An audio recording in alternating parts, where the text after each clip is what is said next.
প্রিয় দর্শক, আমি আর এই পেজটা থেকে আমি লাইভে যেতাম মাঝে মাঝে। আপনারা কিন্তু বিভিন্ন প্রশ্ন করতেন যে আমরা মামু ভাগ্নের মধ্যে কোনো ঝামেলা হয়েছে কিনা, না কি বিষয় আসয়।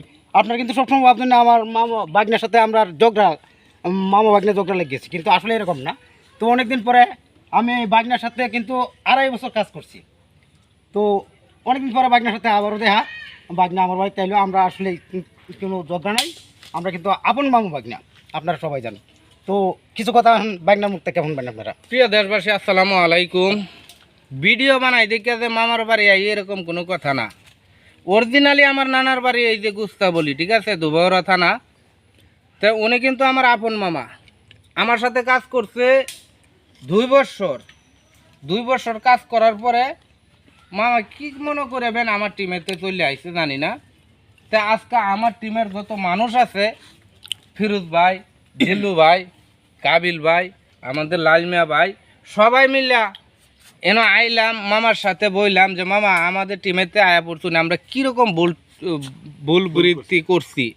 তো মামা কইতাছে কি, আসলে বাবা আমি মোটর সাইকেল চালাইবার পারি না, এই জায়গাটা যাওয়া আওয়া আমার 200 টাকা গাড়ি ভাড়া লাগিয়া পড়ে, ঠিক আছে। তো যে টাকা দেও তোমরা 20,000 টাকা দেও, 10,000 টাকা আমার গাড়ি ভাড়াই জায়গা। তো আসলে কি আমি এইভাবে পুষা না।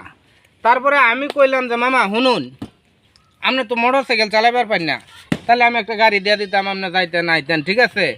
তো যেহেতু আপনি আমার লগে 2 বছর যাবৎ কাম করছেন, অনেক ভক্তবিন্দু আপনার খুঁজে, ভুল ভাবে নেন না যে ভাই আমি পান খাইছি, ভাত খাইছি, তো পান খাইছি, যাই হোক অনেক ভক্তবিন্দু আপনার খুঁজে কমেন্ট করে।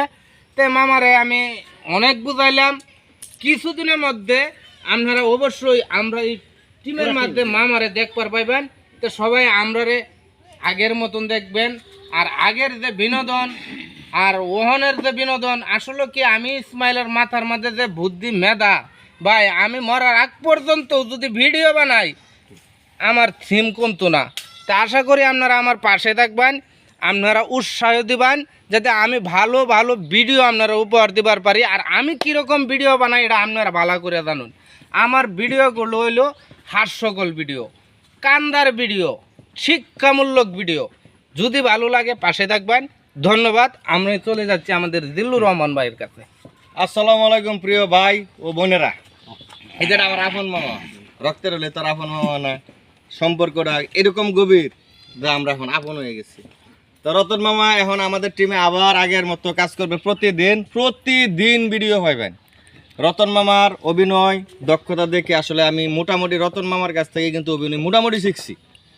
তার মতো পারি না পারি, কিন্তু আমি ওনার কাছ থেকে শিখছি। আমার অভিনয় হিসাবে এক ধরনের গুরু বলতে পারেন। তো রতন মামা আবার ফিরে আসছে, আমাদের টিমের ভিডিও আগের থেকে অনেক সুন্দর হইব, সবাই দোয়া করবেন। ঠিক আছে, সবাই দোয়া করবেন। তো প্রিয় দেশবাসী, আসসালামু আলাইকুম। আজকে আনন্দে বুক ভরে গেছে যে আমরা 2টা বছর মানে একজন আরেকজনের কাছে যোগাযোগ ঠিক মতো করতে পারি নাই।